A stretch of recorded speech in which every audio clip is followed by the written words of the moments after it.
오늘은 예수 그리스도를 믿는 믿음의 내용에 대해 공부를 하려고 합니다. 우리 로마서 3장 22절 읽어보십시다.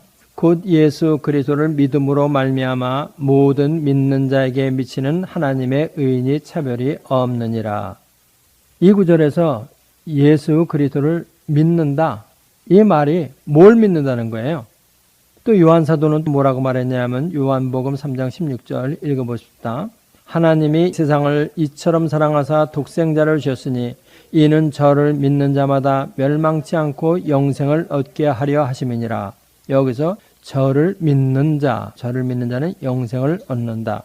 여기서 저를 믿는다는 게 도대체 예수님의 뭘 믿는 거냐? 또 요한사도는 요한복음 3장 18절 읽어보십시다. 저를 믿는 자는 심판을 받지 아니하는 것이요 믿지 아니하는 자는 하나님의 독생자의 이름을 믿지 아니하므로 벌써 심판을 받은 것이니라. 여기서도 믿는 자, 저를 믿는 자라는 말을 사용했죠. 저를 믿으면 영생을 얻고 저를 믿지 않는 자는 벌써 심판을 받은 것이라고 말했는데, 저를 믿는다는 것은 무엇을 믿는다는 것이냐? 뭐를 믿는다고 그랬어요? 예수님의 인격과 사역, 예수님의 인격과 사역을 믿는다는 말이에요. 예수님을 믿는다고 하는 그 말은 예수님은 누구냐 하는 그의 인격과 그가 무슨 일을 하였느냐 하는 사역에 대한 믿음을 가지고 있어야 온전히 예수님을 믿고 있는 것이 되는 거예요. 그런데 사실 교회 안에서 예수님이 하신 일, 다시 말하면 십자가에서 죽으시고 부활하신 예수님에 대한 믿음을 꼬이 가진 분들은 많이 있지만, 이 믿음을 예수님의 인격, 즉 예수님은 하나님이시며 인간이시라는 이 사실에는 커넥션 못하는 분들이 많이 있어요. 오늘 다시 한번 확실하게 마음속에 정리하셔야 할 것은, 예수님을 믿는다는 것은 예수님의 인격과 사역을 믿는 것이다.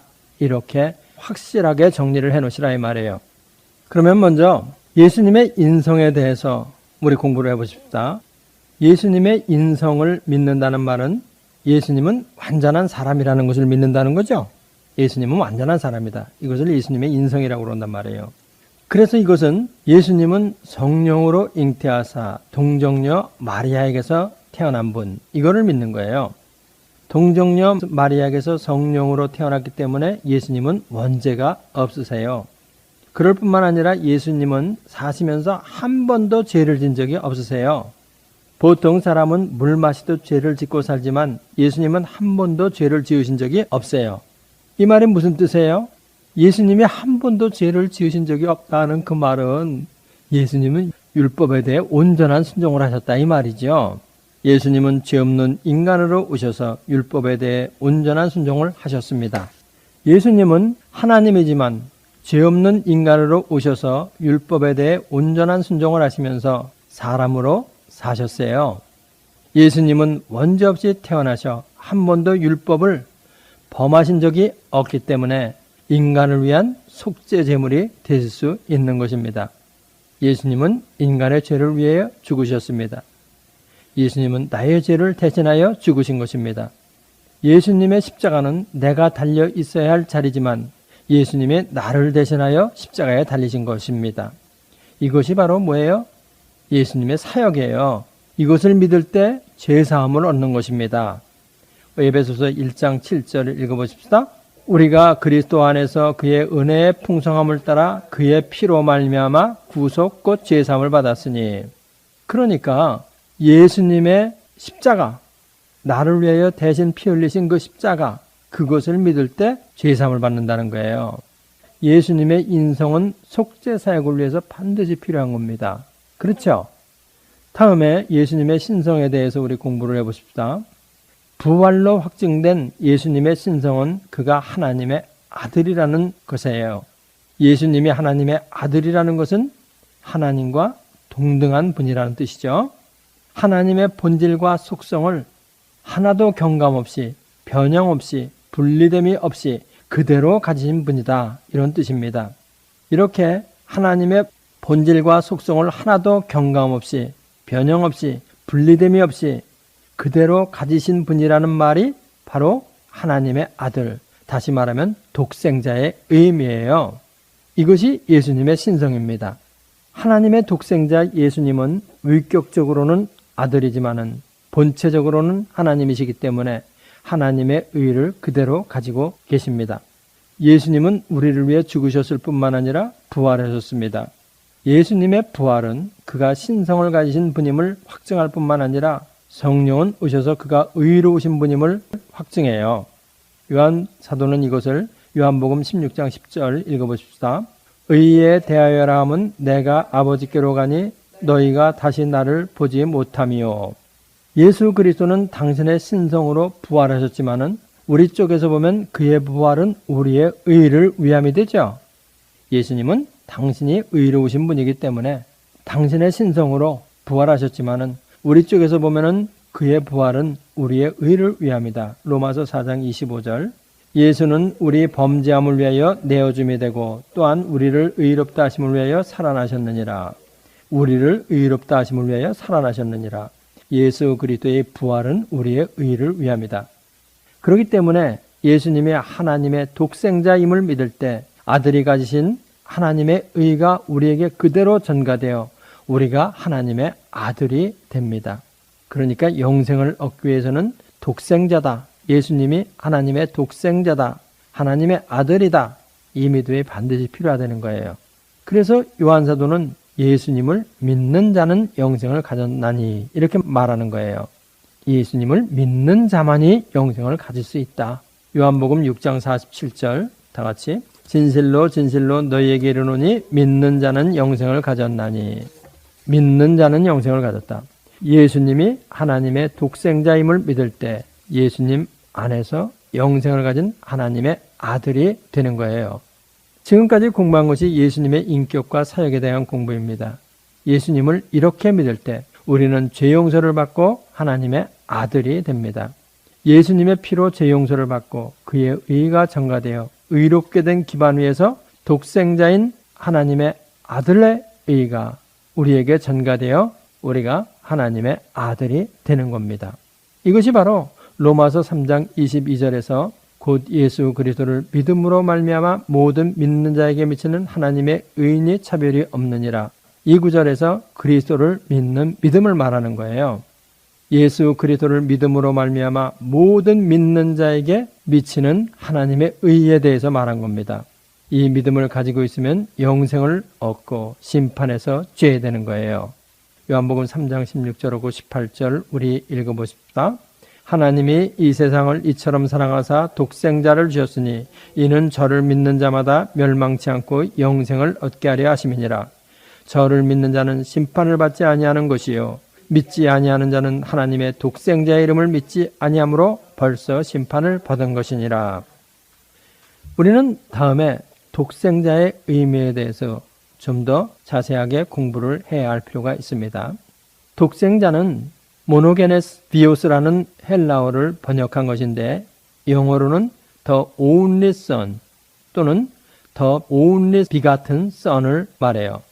모노게네스라는 말은 어떤 말이 합성된 말이냐면은 모노 플러스 게네스 이 두 말이 합성된 건데 모노라는 말 여러분들 알죠? 사운드 시스템에 보면은 모노가 있고 스테레오가 있다. 그 모노하고 같은 말이에요. 그래서 모노는 only 이런 뜻이죠. 게네스는 generate 이 말의 의미로 발생한다 이런 뜻이에요. 발생한다. 그래서 모노게네스는 홀로 발생한 아들 이런 뜻이 되는 거예요. 우리말로는 독자 또는 독생자로 번역되어 있어요. 성경에서 이 단어는 두 가지 용례가 있다는 것을 우리가 알아둬야 할 필요가 있어요. 모노게네스 비오스가 보통 사람들에게 쓰일 때는 그냥 단순한 외아들, 독자 이런 뜻이고 하나님의 아들에게 적용될 때는 The Son was eternally generated by God the Father. 하나님 아버지로부터 영원히 발생된 아들 이런 뜻이라는 거예요. 이렇게 해석하는 것이 바로 정통신학이에요. 이 두 가지 용례를 우리 성경에서 한번 다 찾아보고 가십시다. 먼저 외아들, 독자 그냥 단순한 인간 세계에서 쓰는 말 요거에 대한 예를 찾아보면 누가복음 7장 12절 다 같이 성문에 가까이 오실 때에 사람들이 한 죽은 자를 메고 나오니 이는 그 어미의 독자요 어미는 과부라 그 성에 많은 사람도 그와 함께 나오거늘. 여기서 그 어미의 독자요 할 때 그게 더 only son이고 헬라어로는 모노게네스 비오스예요. 뭐 이거 그냥 단순한 거니까 이해하기 쉽죠. 그런데 우리가 좀 주의해야 할 성경 번역이 있죠. 히브리서 11장 17절. 아브라함은 시험을 받을 때에 믿음으로 이삭을 드렸으니 저는 약속을 받은 자로 돼 그 독생자를 드렸느니라. 여기서 그 독생자를 드렸다는 그 말은 외아들을 줬다는 말이지, 신학적 의미에서 모노게네스 비오스, 홀로 발생한 아들을 드렸다 이런 뜻은 아니죠. 그렇죠? 다음에 우리가 공부해야 할 것이 뭐냐면은 신학적 의미에서 독생자의 의미예요. 예수님의 명칭에 사용되는 신학적 의미에서 독생자. 요한복음 1장 14절 읽어보십시다. 말씀이 육신이 되어 우리 가운데 거하심에 우리가 그 영광을 보니 아버지의 독생자의 영광이요 은혜와 진리가 충만하더라. 나는 참 우리말 번역이 독생자라는 말을 참 좋아합니다. 독생자, 홀로 발생한 아들, 독생자. 바로 이 요한복음 1장 14절에서 사용된 독생자가 모노게네스 비오스인데 이거는 the only begotten of the Father 이렇게 되어 있어요. 여기서 모노게네스 비오스는 홀로 아버지로부터 발생한 아들 이런 뜻이에요. 신학적 의미에서 독생자 이 뜻이 된다 이 말이에요. The Son was eternally generated by God the Father 이런 뜻이라는 거예요. 여기서 지금 제가 쭉 출생이라는 말을 쓰지 않고 발생이라는 말을 썼는데 이것은 인간 세계의 출생과 구별하여 하나님으로부터 발생한 이러한 의미가 돼가지고 예수 그리스도의 신성을 나타내는 신학적 용어예요. 발생, 출생하고 구별한다는 거야. 홀로 발생한 이런 뜻이라는 거예요. 그래서 발생한, 홀로 발생한 이러한 의미를 갖는 신학적 용어다. 요한복음 1장 18절 우리 읽어보십시다. 본래 하나님을 본 사람이 없으되 아버지 품속에 있는 독생하신 하나님이 나타내셨느니라. 독생하신 하나님, 독생하신 아들, 독생자 같은 말이에요. 예수 그리스도의 신성을 말하는 거예요. 잘 이해가 되죠? 다음에 우리는 저를 믿는 자는 영생을 얻는다고 그랬는데 영생 이거 확실하게 이해하고 있어야 됩니다. 이것은 여러 번 공부를 했지만은 또 오늘 이 공부만 참여하는 분들을 위해서 영생에 대해서 다시 한번 제가 설명을 드리려고 그래요. 영생이라는 것은 무엇이냐? 영원한 생명이다. 영생은 영원한 생명이다. 그래서 요한일서 1장 2절을 보니까 이 생명이 나타내신 바 된지라 이 영원한 생명을 우리가 보았고 이렇게 말하잖아요. 이 영원한 생명 이것이 바로 영생이다. 그런데 영원하신 분은 하나님 한 분뿐이죠. 아무도 피조물 중에서 영원한 존재가 없습니다. 영원하신 분은 하나님 한 분뿐이에요. 그렇기 때문에 영생은 영원하신 하나님 한 분만 가지고 계신 겁니다. 영생은 영원하신 하나님 한 분만 가지고 계시다. 그런데 오직 하나님 한 분만 가지고 계신 이 영생을 누구에게 줬다는 겁니까? 누구에게 줬다는 거예요? 아들에게 줬다는 거예요. 당신의 독생자이신 예수님께 주었다는 거예요. 그래서 요한복음 5장 26절에서는 이것을 뭐라고 기록했느냐? 아버지께서 자기 속에 생명이 있음 같이 아들에게도 생명을 줘 그 속에 있게 하셨고 이렇게 말한 거예요. 영원하신 하나님 한 분만 가지고 계신 그 영생을 독생자이신 예수님에게 주어서 예수님 안에 영생이 있게 했다는 거예요. 그래서 예수님은 영생을 가지고 계신 겁니다. 그렇죠? 요한일서 5장 11절 읽어보십시다. 또 증거는 이것이니 하나님이 우리에게 영생을 주신 것과 이 생명이 그의 아들 안에 있는 그것이니라. 이 생명이, 이 영생이 그의 아들 안에 있다. 예수님 안에 영생이 있다. 이것을 말하는 거죠. 그렇기 때문에 결론적으로 말하면 영생이라는 것은 무엇이냐? 예수님 안에 있는 하나님의 영원한 생명이 바로 영생이다. 이것입니다. 예수님 안에 있는 하나님의 영원한 생명, 바로 이것이 영생이다. 그래서 예수님을 믿어서 의롭게 된 자는 영생을 얻어 하나님의 아들이 되는 거예요. 그렇죠? 영생을 가져야만 하나님의 아들이 되는 겁니다. 영생을 못 가지면 하나님의 아들 못 돼요. 요한복음 1장 12절 우리 읽어보십시다.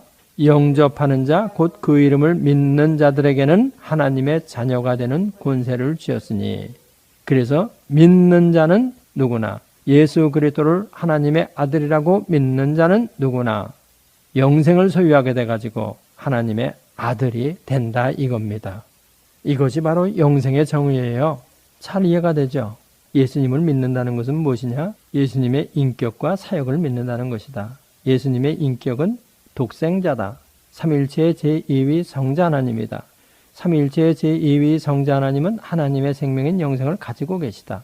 그리고 우리는 예수님이 삼위일체의 제2위 성자 하나님이라는 것을 믿고 있다. 그래서 우리는 예수님 안에서 하나님의 생명인 영생을 예수님 안에서 가지고 있다.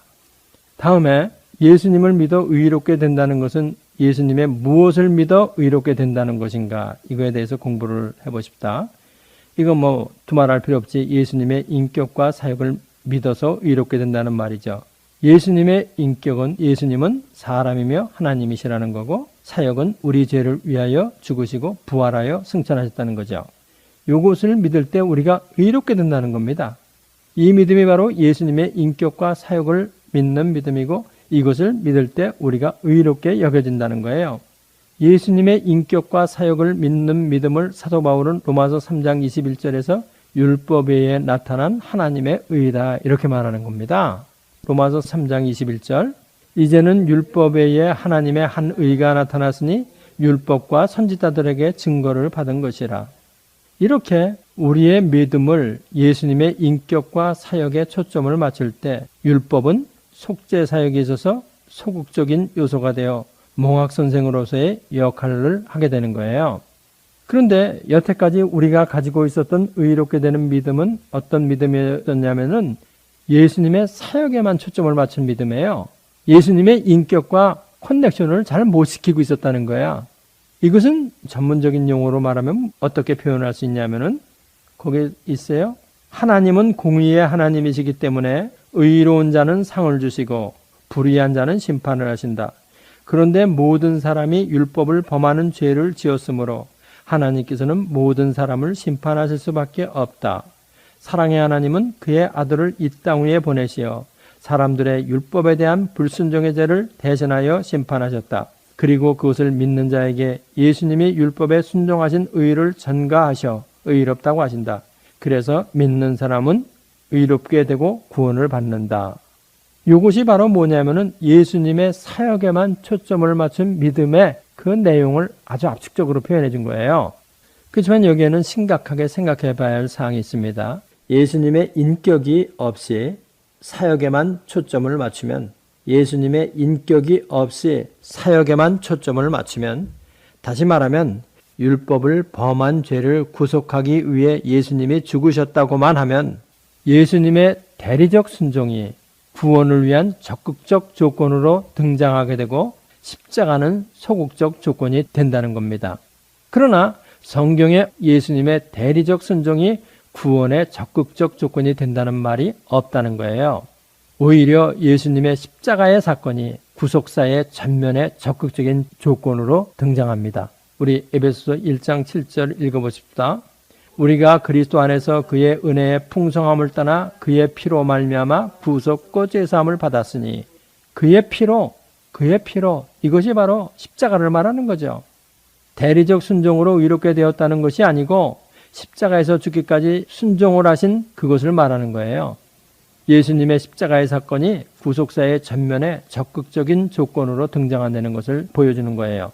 또 한 구절 더 찾아보십시다. 로마서 5장 9절. 그러면 이제 우리가 그 피를 인하여 의롭다 하심을 얻었은즉 더욱 그로 말미암아 진노하심에서 구원을 얻을 것이니. 이 구절에서 십자가 사건을 말하는 게 뭐예요? 그 피를 인하여 이거죠. 그 피를 인하여. 이 로마서 5장 9절에서도 예수님의 십자가 사건이 구속사의 전면에 적극적인 조건으로 나타나는 거예요. 또 우리 로마서 5장 8절을 한번 같이 읽어보십시다. 우리가 아직 죄인 되었을 때에 그리스도께서 우리를 위하여 죽으심으로 하나님께서 우리에게 대한 자기의 사랑을 확증하셨느니라. 우리가 죄인 되었을 때에 그리스도께서 우리를 위하여 죽으심으로 십자가의 사건이 구속사의 전면에 나온다는 것입니다. 그런데 여기서 여러분들이 주의를 해야 할 것이 있습니다. 제가 말씀드리는 이것은 예수님의 대리적 순종이 필요 없다는 말이 아니고 대리적 순종이 구속을 위한 적극적 조건이 아니라는 것을 말하고 있는 것을 알아야 할 필요가 있어요. 예수님의 인격과 사역의 믿음이 구속을 위한 적극적이며 절대적인 조건이 되는 거예요. 이 예수님의 인격과 사역에 대한 믿음이 로마서 3장 22절에 그리스도를 믿음으로 모든 사람에게 미치는 의라고 말하는 겁니다. 예수님의 인격과 사역, 로마서 3장 22절, 우리 다 같이 곧 예수 그리스도를 믿음으로 말미암아 모든 믿는 자에게 미치는 하나님의 의인의 차별이 없느니라.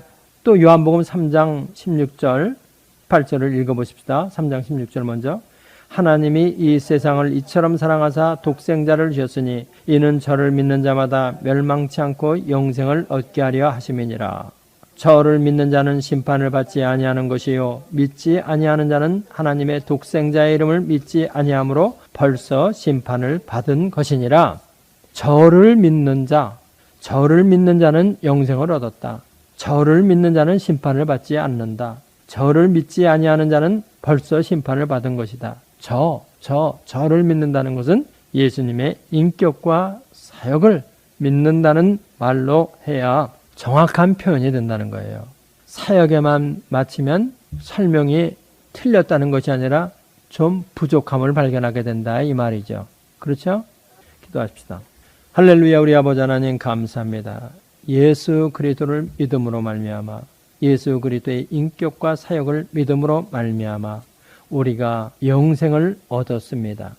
예수 그리스도의 하신 일에만 우리가 포커스를 할 것이 아니라 예수님의 인격을 믿는 믿음에도 우리가 포커스를 해야 합니다. 그래서 삼위일체 제2위 성자 하나님, 독생자 예수님, 이분을 믿음으로 하나님의 의가 우리에게 전가되고 그리하여 우리가 하나님의 아들이 된다고 하는 이 믿음도 우리가 가질 수 있도록 축복하여 주시기를 바라고 원합니다. 예수님의 이름으로 기도합니다. 이 성경 공부를 하신 분은 곧바로 라이크 버튼을 눌러주세요. 여러분의 수고가 하나님 나라 확장에 큰 도움이 됩니다.